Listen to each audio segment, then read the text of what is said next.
for joining me here today. You want to introduce yourselves, team name, as well as your own name and your grade, and or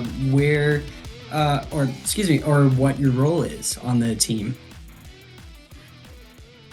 Yeah, Jack, you want to start us off? Yeah, so we are 3213 Mechatronics. I'm Jack Shilley, and I'm a sophomore. I'm Will Wagner, I'm a junior. I'm Bridger, and I'm a sophomore. And like they said, we're Mechatronics from Alexandria, Minnesota. We don't really have particular roles on the team. We all try to intermingle and learn as much as we can. But if we did have to say we had specific roles, I would say I'm kind of our media and PR man. I'm on mainly presentation, like for Impact. I've been mainly doing my best to help build up the robot. Okay, yeah. So I like the fact that you guys kind of try and have a hand in everything. So I guess let's get right into it. So what can you say about the robot? I guess first of all, does the robot have a name? Yes, our robot's name this year is Tidal Wave. Can you say that again? Tidal Wave. Tidal wind? Wave. Tidal wave. Oh, wow. That's my bad. We might have to screech on the microphone, guys. It's okay. That's also on me. But man, I love that name. So where did the idea for the name come from? Yeah, so our team has a bit of a lineage of kind of being Decepticons, legally distinct, of course. But with this year being the water game, we kind of looked through some of the Decepticons of past shows, and there's this big battle cruiser that had the name Tidal Wave, and it just kind of stuck. As someone who grew up really loving Transformers, I'm a big fan of that. That is super awesome. I love the creativity there. And does it even have like the little logo on it, or trying to avoid copyright for? We have our logo on it. That is awesome. Yeah. So speaking of Tidal Wave then, and you mentioned the water game. So what are the water games, and what tasks does Tidal Wave do? So far, Tidal Wave's principal job to do is take some. Are you familiar with how our fields look whenever we're playing the game? I myself am not. Okay, so the goal of the game is to pretty much assemble coral onto a reef, and symbolize the coral where FRC is using PVC pipes, where we get from a human player in the game from what's called an intake, and we drive it over, and a robot will launch up on an elevator and then deposit the coral onto the reef. That's pretty neat, yeah. So what's been the process of preparing and building up Tidal Wave, and what's been the biggest struggle in that process? So one of the other major missions in the game is we have to climb on these metal boxes that are hanging from a chain. And the way we take in the PVC pipe is a chute on the back of our robot. So it's just kind of dropped in and it goes into a little manipulator on an elevator.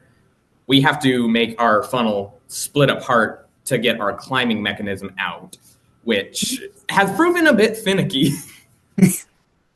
Which part of it has been the trickiest? Has it been like the engineering side of things? Has it been the programming side?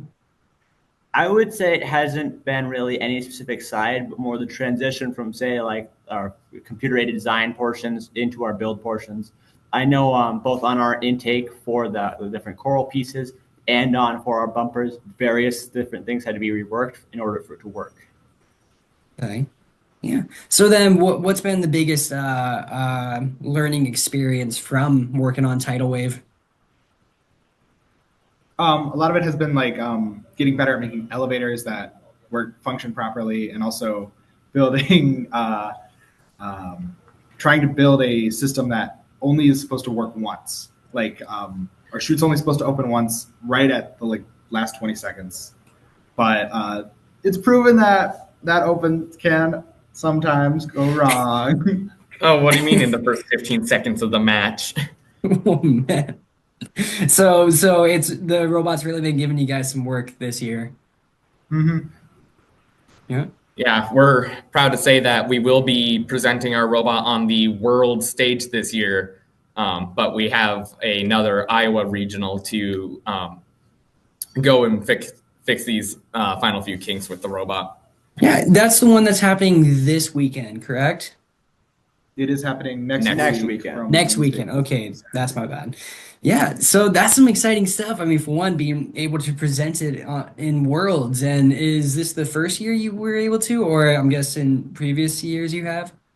This Previous is our years we've been able to, I think, haven't This we? is our third year of going to Yeah. Worlds. Not Okay. consecutively. The first time was in I wish. 2014.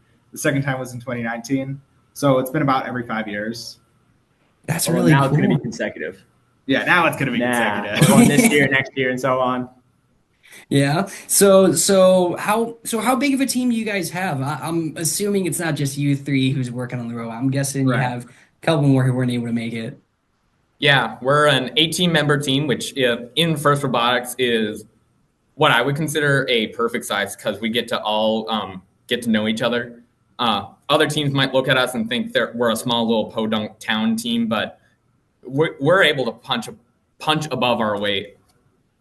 Yeah, I mean, you guys are presenting at Worlds and consecutive too for the first time. So that's definitely speaking a lot about how well you guys are doing on the team. And so, what's probably the best part of the experience about being able to go to Worlds that you're looking forward to? I would say so far, knowing that we've been able to take that step of progress, because our first competition that let us be able to go to Worlds, our regional in North Dakota, that's where we A, faced a lot of challenges of a robot, and B, were able to feel the success of a robot working and being able to win more and more. Yeah. I'm really excited to see all the other teams there because at Worlds there's like over 600 teams, right? Yeah, so it's a lot bigger of a regional than the ones that I'm used to going to because it's my second year. Okay. And for me, besides getting to see some of the big star teams like kind of like celebrities, but for nerds, I'm really excited to bring my team there because I was part of the presentation people that were punched the ticket for Worlds this year. Yeah. For me, it's been 7 years in the making. I've gone through our FLL, which is Lego robots for elementary students, FTC, which are how do you Like describe them? microwave-sized robots. And then us building small $20,000 car like robots for this. It feels really good to be able to bring the people I've been working with for off and on through these 7 years to make it to the big stage. Yeah, I mean, I can tell you guys definitely seem really excited about it, and I mean, so for this season for Tidal Wave, the robot, has it been like big changes throughout this year that he's had to go through, or has it been just a lot of like the smaller stuff that you had to change? So we have like changed our robot a lot. Like initially, we didn't have a climb, right? I haven't been working with the robot much. We had I'm a sorry. climb, but it didn't work very well, so we had to completely redesign it. Same thing happened to our elevator. We weren't originally supposed to have an elevator because we had to rework that too. That wasn't very big. That was maybe 1 or 2 days. What the changes that they're doing in the other room right now are after finding the issues we have with the robot during the North Dakota regional. We're switching the gearing of the swerve drive mechanisms we use to move the robot around from Yeah. from a gear 1 to a gear 3, so it's a lot faster. The reason we had them on the Okay. gear 1s originally was defense, even this year, where the game field is kind of split between the two sides. You can still Yeah. send one robot over to do defense. And with how tight the sides are, it's pretty substantial. So we wanted to make sure that if a team tried to bully us, we would be able to bully them right back with a big gear ratio. But it's proving that speed and agility are starting to outweigh bronze on a bigger spectrum. Yeah. Okay. And so has it kind of been an easy transition going from gear one to gear three? I would say so. We managed to swap out our gears that we need to, and we got them rewired just the other day. I know that there's probably going to have to be a change in some strategies with the code and how we actually play the game now, but I don't expect that to cause any significant issues. Okay. So is there a possibility of a Gear 4 then? Or is that getting a little bit too much into Monkey D. Luffy territory? I don't know if either of these guys got the I reference, did but I get that did. one. I did. Thank All you. right, all right. Are you familiar with swerve drive mechanisms? Not entirely, or at all.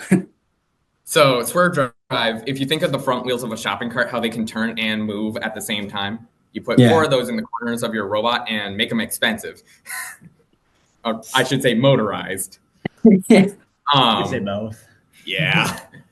Pretty much that allows us to turn the robot and move it at the same time in all 16 directions besides up and down. But if going faster takes a lot more practice, and with Yeah. about a week until we compete again, L3 might be the safest bet, but there are I believe it goes up to L5. I could be wrong. L4. But Okay. there are definitely some teams that are able to pull off that speed and that gear.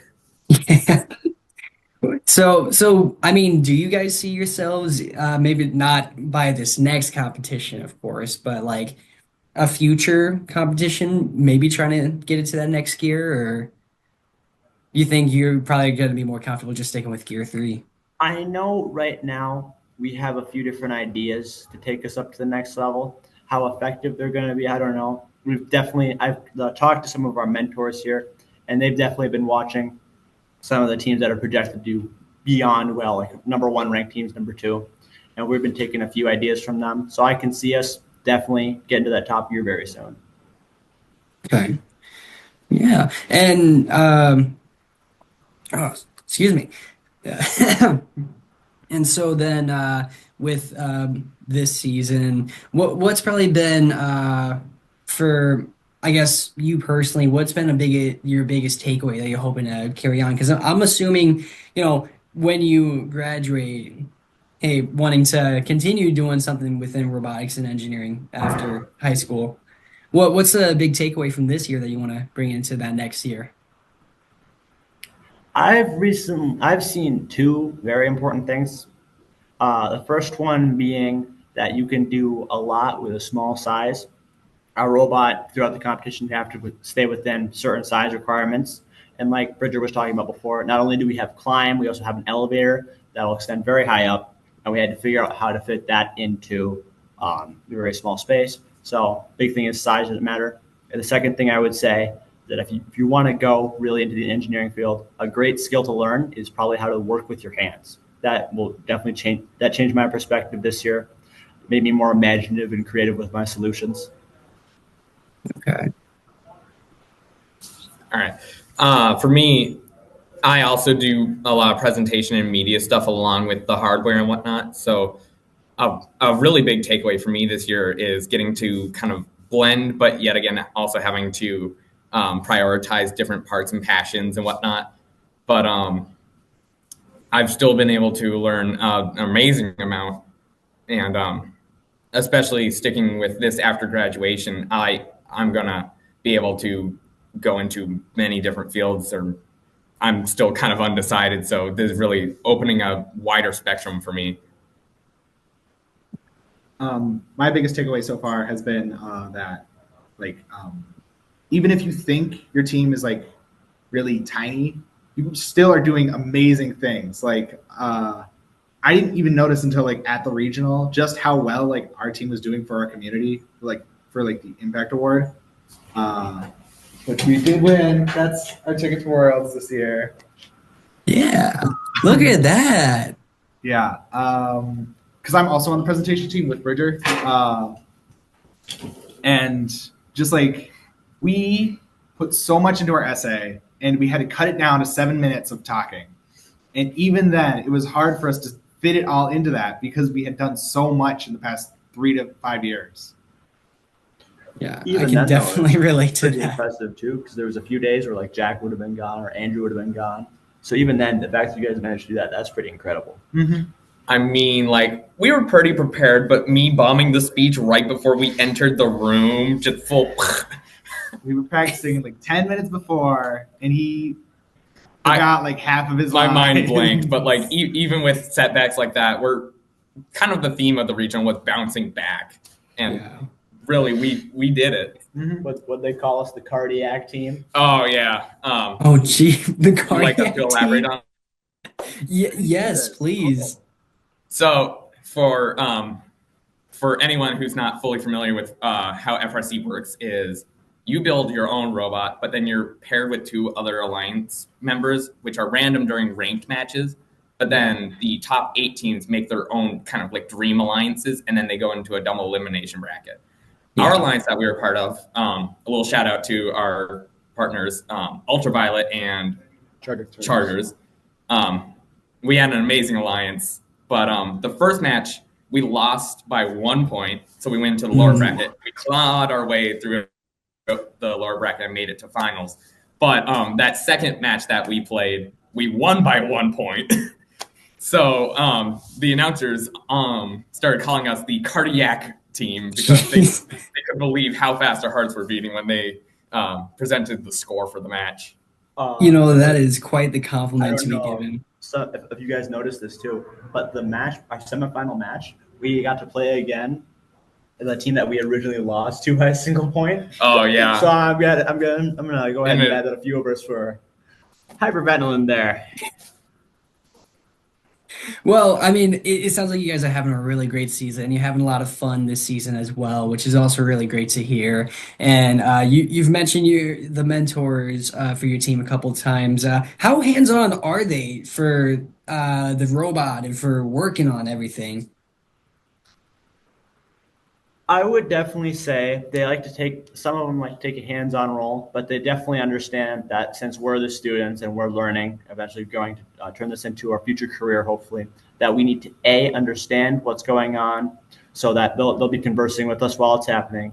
And B, they'll also have us, if we're not doing anything, find something to do, even if it's just cleaning up, just finding out where things go. If you can say that this is similar to this, and you can put them together, there's a connection between those two. That's something you've learned, and that's something you can take away when you go home.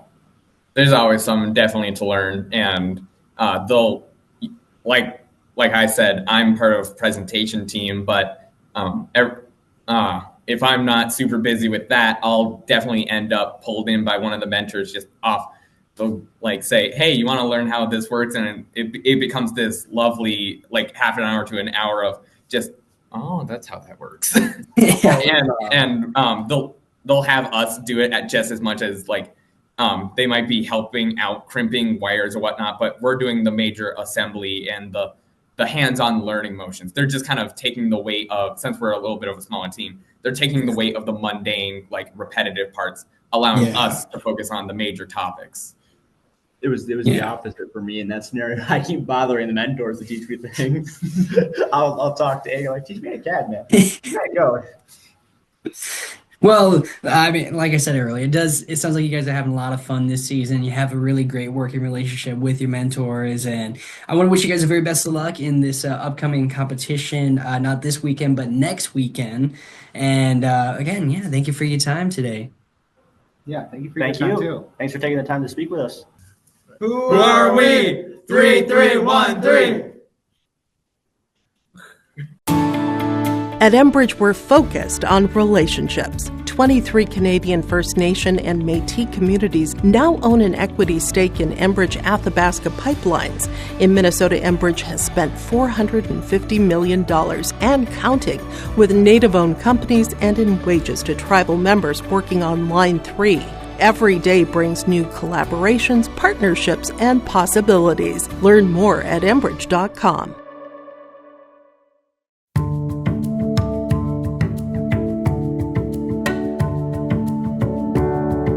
I'm Molly, and I have lived here a little over 3 years now.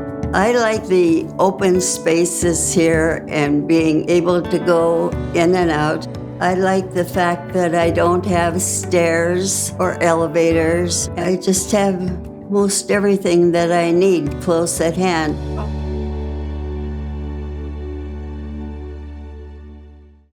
Gordon Construction of Monoman is a Native American-owned business proudly operating on the White Earth Indian Reservation since 1983.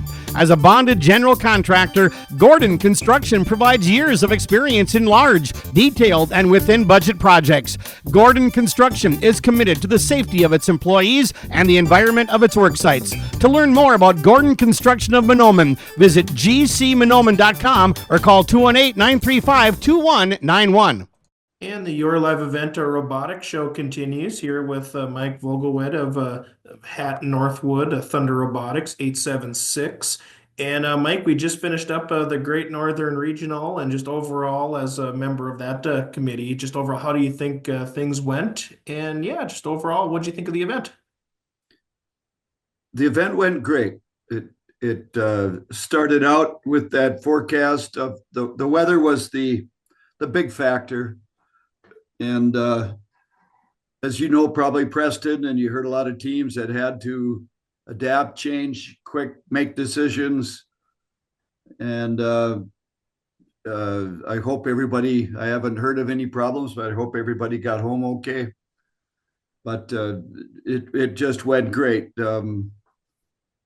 Teams rallied around each other, and of course the Alaris Event Center is just fantastic. It's so big and spacious, and the show ready people came in and got all the lights and the field ready, and just went well. Very few snags from the committee's perspective. Sponsors were awesome. I don't know, what did you think? Oh, I thought it turned out very well. I know we were there, of course, recording those interviews. Did about, I think, close to about 45 to 50 interviews, I think, somewhere in there. Oh, wow. And yeah, a lot of people were impressed, I know, with just the event as a whole, and the playing field and the space, the pit area. I know just a lot of good comments about that for sure. Great. Good to hear. Awesome. And speaking of which, of course, the competition also going on. Who were this year's winners?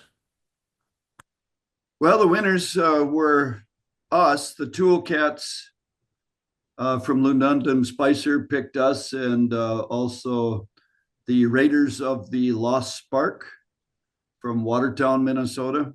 Okay. And we won the event, and that was awesome. 3313 from Alexandria won the Impact Award. A lot of very, very deserving team. And the NMRC, the Northern Minnesota Robotics Conference as a whole, got the Volunteer of the Year Award, which is awesome. Matt Wentland got the Woody Flowers Award. It's from Cass Lake Bena. It just a lot of very deserving people. It's hard to pick some of those awards out. There's so many enthusiastic students and teams and mentors. I don't know how the judges do it. It's a tough job, but on the field, the robots and the drivers decide it 1-on-1 or 3-on-3. But these judged awards are being a judge is tough, but also very fun because you get to hear all the success stories from the teams.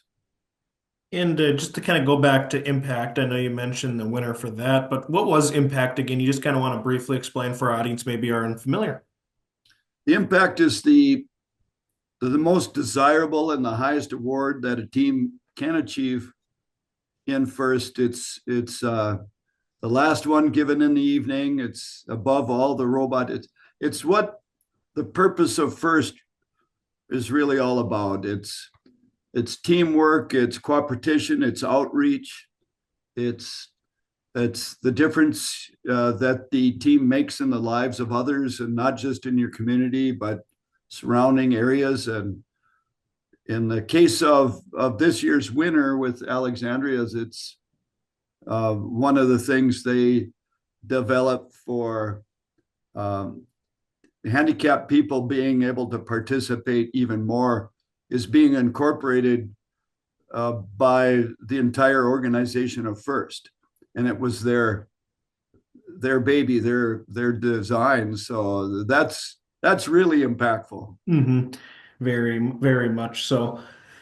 And Mike, if I remember correctly, 54 teams in attendance. Did I have that number right? That's correct. That's what it started out, but with the weather, I think we went down to 52. Okay. Okay. Perfect. And Mike, I guess anything else you wanted to share about the Great Northern Regional before we get going here this morning? Just that it's such a great facility, and the staff there is so great to work with, and it's one of the things as a team going. We like accessibility to the venue, motels close by in Grand Forks, parking, a huge parking lot anywhere you want to park, load in, load out, went smooth. Most teams walked in to the Alaris and looked at the high ceiling and the space and just went, wow, this is great. And so the committee, co-chaired by Russ and Mary Anderson, just went, the event went terrific. Awesome. Well, Mike, and then also as well, thank you for doing this here this morning. And also just a big thank you to everyone in the NMRC who made that event possible as well. Looking for a bank that truly cares about your financial well-being? That would be the First National Bank of McIntosh. Their experienced staff is dedicated to providing exceptional customer service and helping you find the right financial solutions for your needs. From personal to business banking services, they have everything you need to take control of your money. Plus, their commitment to the local community means that your money stays where it matters, right here in McIntosh. Trust First National Bank of McIntosh, equal housing lender, member FDIC. In today's competitive market, your company needs a manufacturing partner that can deliver high-quality products, on-time delivery, and unmatched expertise. Team Industries of Bagley has been a leading provider of precision machining and manufacturing services for over 50 years. Whether you need custom-made parts, precision engineering, or complete assembly services, Team Industries of Bagley can help you take your manufacturing to the next level. Visit their website today to learn more about their capabilities or give them a call to schedule a consultation. At Winnie Mac School, we're shaping the leaders of tomorrow with dedicated teachers, a strong sense of community, and opportunities to excel in academics, arts, and athletics. We strive to give every student a chance to succeed. From kindergarten through high school, we offer a supportive environment where students can grow, learn, and discover their full potential. Together, we're building a brighter future. Join the Winnie Mac family, where education and community go hand in hand at the Winnie Mac School.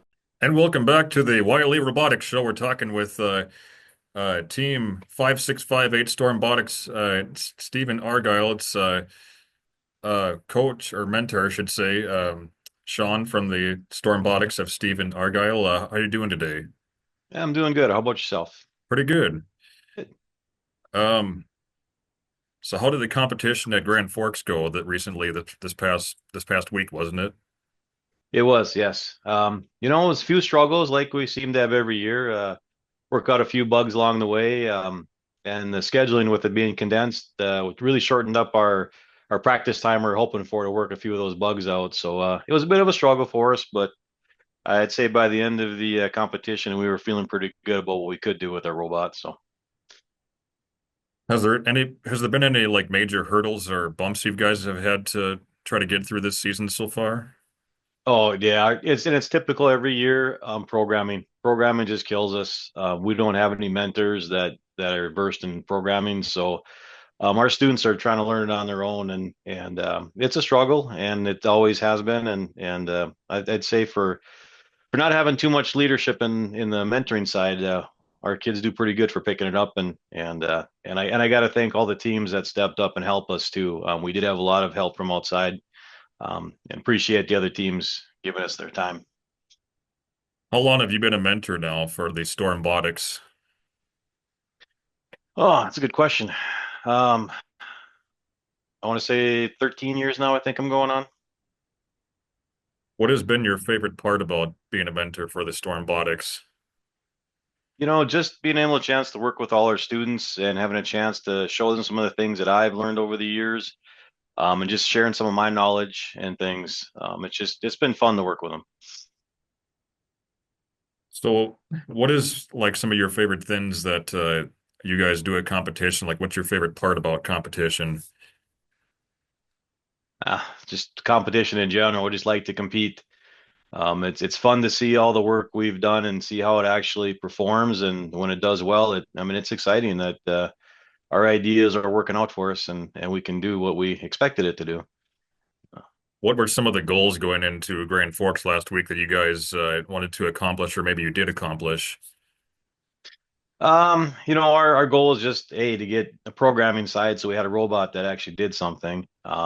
And as far as that goes, and we wanted to climb. We never did get a chance. We had some issues with that going into the competition, so we were a little disappointed there. But our loading system that we came up with worked really well. We were very happy with it. We were very quick on getting our corals loaded in there and onto the reef, and the kids were very happy with that once we got up and running. Was there anything different about competition this year from last year?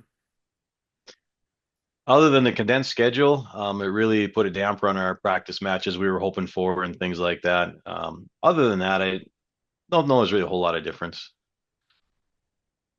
So, do you feel you have a better team this year than last year, or is it better or worse, or what's your stance on that? We have a very young team this year. Mhm. We last year we lost a couple of seniors. Our oldest kids this year are sophomores, and they've been with the team for 3 years. So there's some experience there, but we have also a number of younger ones with no experience. So it's a bit of a learning curve as we're going into this year. What are some of the things you guys have had to like, I mean, as far as that learning curve, try to elaborate on that a little bit. The programming has been the biggest one. Like I said earlier, you've got a couple of seventh graders that want to learn it and trying to find them resources to do it on their own has been a challenge because it's been very tough for them to learn without really a good foundation to start from. And same with some of our other younger kids. They just the patience level, if you will, and trying to learn some of the building techniques and what goes into the program isn't always there at the younger ages. So how many hours do you guys spend per week working on the robot, do you think? Oh, it varies. I think we log our kids' hours. I think our top is, well, I was pushing 70 hours in the build season. Last year we had a student that was over 100 hours they put into the build season. So um, we were, mentors are putting in close to that 100 hours by the time we're through the season. Do you feel that you guys are like what are some of the positives you guys took away from last week, I should say? Positives, the kids felt really good. They felt we competed well towards the end. They were getting the hang of the robot and what its capabilities were, and they were excited. We're heading to St. Cloud here in a couple weeks, and they are very excited because they feel they can do something when we get there, and they'll be fairly competitive. So, What are some of the goals you are looking to achieve when you get to St. Cloud? we'll stick with what we did in Grand Forks. Get our load into the coral. We're working right now on getting our climber up and running, and we're hoping to at least get that done. And beyond that, if we can get those two things done, we'll be very happy if we can get proficient with those. Do you feel that competition this year was different from last year? Was there things that were different last week than last year at Grand Forks? Other than the game, no, not really. It's Grand Forks have been pretty consistent. They're a good crew to work with, and we're very happy to be there. So, Is there any other teams that you like to watch when you're at competition? Like, is there any like really competitive teams there at competition that you guys are, like a favorite team to watch or anything like that? yeah, I always got to keep my eye on Northwood is a team that's always very competitive. Greenbush, Warroad. Plus, they're fairly local teams, so I do enjoy watching them because they do compete and they compete well. You said the programming part of it has been the biggest challenge this year so far. You want to elaborate on that a little bit? Again, like I said, we have no mentors that know anything about programming, so it's just our students are trying to learn it on their own from scratch, and it's very difficult because they don't have a good base to work from, a good foundation to start, and just trying to find them resources and help to get them going. So a lot of frustration on our kids' part. We've found some resources for them as they've starting to learn. They're getting a little more confident with it, but it seems like we were right to the very end and had the robot that did nothing, and still struggling to try to get something moving. So with that, do you think are you feeling more confident now after competition going into the St. Cloud competition? Yes. Yep. Our programmers have they've learned a little bit. They're feeling pretty confident. They can do a little troubleshooting if need be, and they know that there's resources there if they need. Our robot's been running good. We haven't had too many issues as far as the programming side once they got it figured out. So it'll do what we need it to do, I think. All right. See here. So what do you think is as far as you guys haven't had to like replace any parts in the robot at all of this year, have you? Or no, we've been good as far as this year, not replacing parts. all right. Lastly, is there anything else you want to add as far as doing any shout outs to any of the team members at all? Well, the team members in general, it's like I said, most of them are working hard and they put a lot of effort in to try to reach our goals and get some learning in and to the mentors especially on the team. They've a lot of patience and a lot of time they put in to help those kids learn. And there's a lot of knowledge that they share. And I can't say my appreciation enough for those mentors. It's a lot of time they spend away and they do it for the students, and all for the good for the students, which is why we're here. There is some skills that as far as the skills they're learning with the programming, what are some of those skills that, some of the team members I mean, if they learn this programming side of it, they can use that in their future endeavors, right? Oh, I'm sure they can. It all depends on where they decide to go when they graduate, and always some good traits to learn there. All right. Well, I wish you guys the best of luck at St. Cloud in a couple of weeks, and we'll be back with more of the Year Live Event Robotics Show right after this.